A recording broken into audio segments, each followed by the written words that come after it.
favorite weekend show, Honorable Mentions, where we discuss topics that weren't super newsworthy during the week, but definitely still worth a mention. I'm your host, Britt Johnson, and I am so happy that you decided to spend 5 minutes of your weekend with me. Oh gosh, I feel so loved. So let's get this party started with our first honorable mention. This one is truly a gem.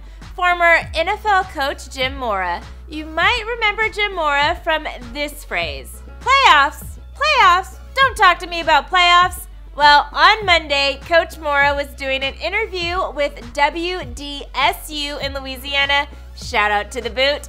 Well, let me explain live shots for you guys first. Usually, the on-air talent will have an IFB in their ear, which will be a producer telling them when the show starts and goes live and all sorts of stuff like that. So, since Jim Mora was just a guest on the show and he was being interviewed, he didn't have an IFB in, so he didn't have any idea when the show was going live.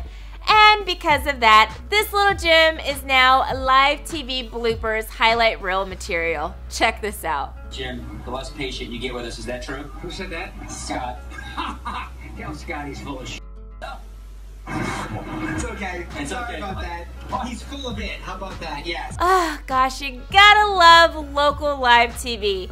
Alright, next let's head to the hardwood. So a year ago, Kevin Durant left the team that drafted him and headed west to the Golden State Warriors, where he went on to win an NBA championship as well as an NBA MVP. All season long, the story was Kevin Durant versus the Thunder, and well, apparently some of OKC's players are still not over KD leaving. Cantor was headed to a pickup game in New York this past month with Kevin Durant, and another teammate informed Cantor that, if I see one picture of you and KD, don't come back to OKC.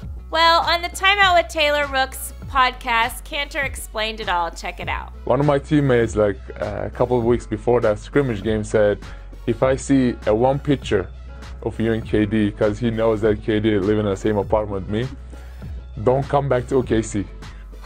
Very interesting. I wonder what teammate he could have been talking about. Well, it's time to move on to some college football. All right, I actually love this one because my cousin is the biggest Bama fan ever, and I'm not. So, Tommy, this one is for you. Well, the Alabama freshman quarterback is from Hawaii, and I'm concerned a little bit because I don't know how he'll fit into American ways. What, you guys haven't heard? According to this Bama fan, Hawaii is a completely different country. Check this out. I haven't heard it mentioned, so I thought I would address the elephant in the room. He seems like a smart kid, so I'm wondering how his transition to the States has been as far as communication goes. Are we doing anything different like special playbooks or relying on signals more when he's in the game? He says a bunch more other crap that I don't want to talk about, but wow, buddy, like, this dude is not an alien. He's from America. Gosh, leave it up to a Bama fan.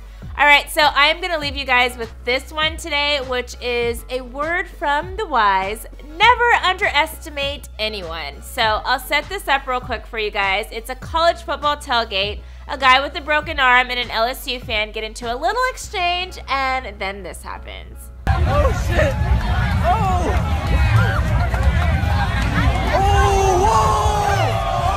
So yeah, I guess that's lesson learned. Just because a guy is a temporary gimp for the moment doesn't mean he won't throw down.